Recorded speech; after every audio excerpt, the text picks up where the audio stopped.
starting to look like a party in here. You know what? I have friends that are going to be so jealous of this next segment. So let me lead off. The World Beer Cup is the most prestigious beer competition in the world. Also known as the Olympics of Beer, this global competition recognizes brewing excellence in more than 100 categories with over 200 highly qualified beer professionals serving as judges. That's a lot. 6 Houston area breweries took home medals in last year's competition, including the Saint Arnold Brewing Company and the No Label Brewing Company. Congratulations on that already. The award ceremony for this year's 2025 World Beer Cup is Thursday, May 1 in Indianapolis, Indiana. Now here to tell us more about their participation in this year's competition, Brock Wagner, founder and brewer of Saint Arnold Brewing Company, and Randy Rodriguez, general manager of No Label Brewing Company. Gentlemen, you must be pumped. Or is that right? That's what you get for a keg, right? A pump? Yeah. I see what you did there. I'm sorry. So, Brock, you are a brewer. Right? Yes. So you actually brew it. So the basic recipe for wine really doesn't change much, and it depends a lot on the quality of the grapes. But that's not the case with beer. So is beer more complicated when you're looking at brewing beer? Yes, beer is much more sophisticated and interesting than wines. Interesting. Thank Interesting you for word, pointing that out. sophisticated. Yes. So you can brew any beer style, any place in the world, because we can get the malt, all the different types of malted barley, malted wheat, if you want to use that, other adjuncts, as well as the hops. They travel very well. We understand so much more about the science behind it. Like, we take our Houston water and we run it all through reverse osmosis, strip it down to 0, and then we actually have a water recipe for every one of our beers, because water does make up about 95% of the beer and is critical. Different for each beer, or the same one? Yeah. Yeah, so it's different because there's different. You want different hardness, different. You want to either bring out and accentuate the malt, the hops. You want a softness on certain beers like Pils. So all of this is very important. But what about for home brewers? Can they achieve that water magic or not? Or are they just stuck with the water they got? It's a little harder for home brewers, but they can if they want. You can get distilled water and then add your own minerals. Do not brew with just pure distilled water, because you actually need minerals in the water. And yeast. So what's your secret there? Our secret is we're a little bit smaller scale than St. Arnold is, so we don't have all the equipment that they do to refine the water, but we do have. We work with the best that we can with different filtration systems just to get it to the right levels that we need it for our different styles, whether it's an IPA, whether it's an amber, a dark amber, or will be heavy. And so there are different solutions, and we are, like Brock mentioned, the minerals are definitely important in the process. So. And No Label is actually out in Katy. Yes. Yes. So, and St. Arnold's is here in Houston. Right by downtown. Yeah. So in the early 90s, a while back, I did a story for Channel 13 when I worked there. Ooh, many years at back. the Budweiser Brewery. Is it still there? It's still there. Okay, so they taught me all about malt and hops and yeast and everything, but they also taught me about temperature, because people talk about give me a cold beer, I need a cold one. But it really matters, from what I've learned, the temperature of the right temperature for the right beer matters, is what I'm trying to say. Right. True? Yeah, absolutely. I think you bring out different qualities in the beer depending on the style that you're drinking. If you're drinking something like a stout or something heavier, the warmer it gets, the more qualities you're going to pick up from that beer. There's other beers that are easier to drink, like lagers and stuff like that you like them nice and chilled. But So you're talking about a lager, a stout, an IPA. What is a different taste between all of those? Because I know sometimes, I'm not a big beer drinker, but sometimes my husband will, open an IPA and I'll try it and I'll be like, ooh, no, that's very perfumey. So how much time do we have? Yeah. So, it's interesting to us. Like, we often get people who come to the brewery and say, I don't like beer. Mm-hmm. And sometimes that means, you try to give them something very light to try and they like. Yeah. You'd be amazed the number of times somebody comes and says, I don't like beer. And then we'll give them an IPA that's not very bitter, but very fruit forward because of the way the hops were added, and they love that beer. I do like a light blonde. You like? Everybody Funny, likes so a do white I. blonde. My husband is blonde, by the way. I was in Vegas one time, and I'm watching like a commercial on the TV, and they said it was all about, well, you don't like beer, but do you like wine? Because if you like Chardonnay, you'll like this kind of beer. If you like Cabernet Sauvignon, you'll like this kind of beer. If you like Pinot Grigio, and they were comparing, if you're a wine drinker, what kind of beer you should actually go for. Have you heard about this idea? Because it's sort of really good marketing to wine drinkers. It is, and I would say, we brew a beer for everyone, and we have a range of flavors. We have a shandy if you want something that's a little fruitier. We have a range of IPAs. We have fancy lawnmower beer and summer pills if you like something light. But we absolutely, our servers, if you come in and come to the beer garden and you tell them, I like this kind of wine, I like this kind of food, they will suggest something that more than likely you will enjoy. They can relate to kind of help them understand or find their way through our menus, I think is one of the best tools. And I think we both have great staff that try to do that and incorporate it. And at the same time, they educate the guest also. Okay, enough background. Let's get to the World Beer Cup. So what's going on there? What's your involvement, and where are we at?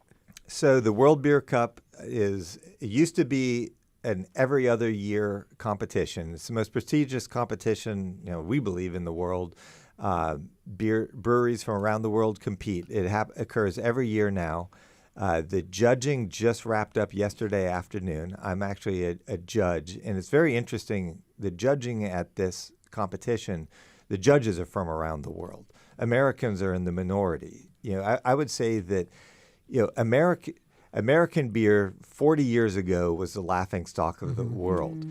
Craft breweries came out of that, and American craft breweries led a craft beer revolution around the world. And so now you see what we started occurring in countries everywhere. So it's this huge competition. We sit down. I don't get to judge beers that we entered, by the way. So, and everything's blind. So you sit at a table. There will be 6 judges. We'll get about 12 cups of beer. They'll have a 5-digit number on them. And we all write down our notes. We taste them independently. Then we discuss. We eliminate the ones we don't like, and we pass forward the 3 favorite ones. And there's several rounds. Would you know yours if it was in there? That's a funny question. You think that you would, but you would probably be wrong. We're talking with Brock Wagner of Saint Arnold Brewing Company and Randy Rodriguez with No Label Brewing Company, and you can join the conversation at 713-440-8870. So, guys, Brock, what did y'all enter in the competition this year? Definitely our Cali Boy is something that we try to enter every year. We actually won a few years ago with that. What made it win? What's the secret? We have a gifted brewer. So you don't want to say the secret recipe. Well, we can't share the recipe, but I think at the end of the day, it's the passion and the love and what you put into, their hearts went into brewing this beer. Our whole collective idea on behind it is what kind of helped get us there, and it was a huge, huge success for us. And how many beers can you enter? I think we entered. The max, I think, was it 10 this year? I think it was 8 or 10. 8 or 10. Yeah, Enough. Yeah. Do you have a favorite that you entered, Brock? Fancy Lawnmower beer has done well historically. Our original beer, Amber Ale, actually does well in these competitions. We always enter Pumpkinator. Pumpkinator. Which, it's funny. It has won a lot of medals, but then if you ever have it in front of a panel where all the judges are German, even though it's entered into the pumpkin and spiced pumpkin category, the Germans are like, what is this? This is not beer. Oh, my God. I would love to see all the categories that you guys have. We have our phone number, 713-440-8870, for your pressing beer questions. And Gary's got one from Waller. Gary, what's on your mind? Hello, I'm a beer connoisseur. I've been drinking it for 60 years.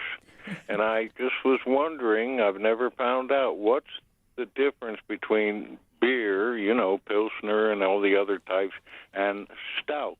Is it the ingredient or the brewing? Well, I think we're about to get that answer for you, Gary. Who wants to take it? Well, All right, Brock, you're on. So when you brew, I think when you're referring to a beer, you're probably referring to kind of a light lager. So that is going to be brewed typically with light malted barley, and from the big breweries, they'd probably put some rice or corn in it. Stout is going to have some roasted barley mixed in with light barley, and a little bit of roast barley and black barley goes a long way towards making a stout very dark. And stouts, by the way, aren't necessarily heavy, even if they're very dark. They can be. Have the tariffs, all of that talk about tariffs, any impact on what you're doing? Yes. Absolutely. Would you share? How is that impacting? So aluminum prices for our cans, that went up actually at the first hint of discussion of tariffs, even before the tariffs were implemented. Malted barley, we're very concerned because most of our malted barley comes from Canada. That's where the barley is grown.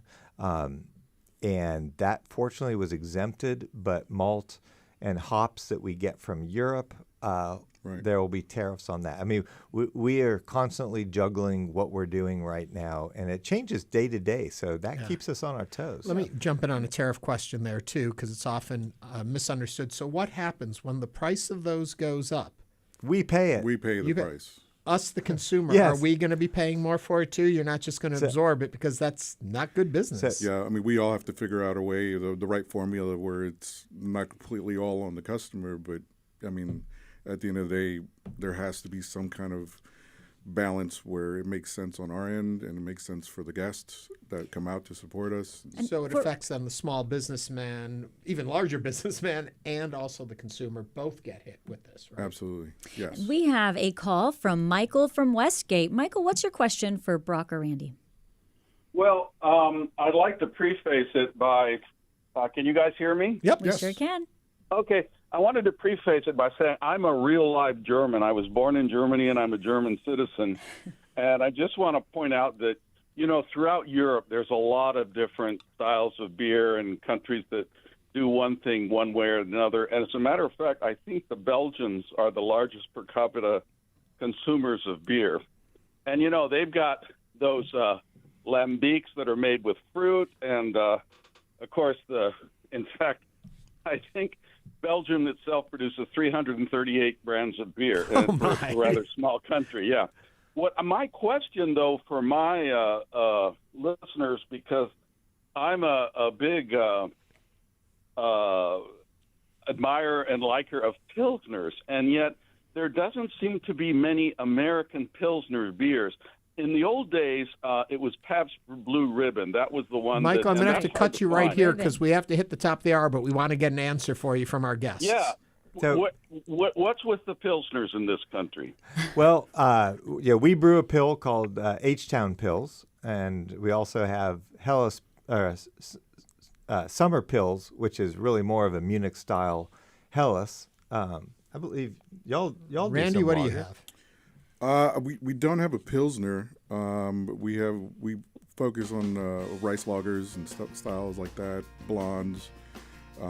But I mean, you don't see Pilsners Good frequently. luck. We got to go. Okay, thank you guys. I hope you win. Yeah, I really Good appreciate you luck. guys having us. Brock Wagner, founder of Saint Arnold Brewing Company. Randy Rodriguez is the general manager of No Label Brewing Company. Good luck, and thank you for joining us on Hello Houston. The award ceremony for this year's 2025 World Beer Cup is Thursday, May 1st in Indiana.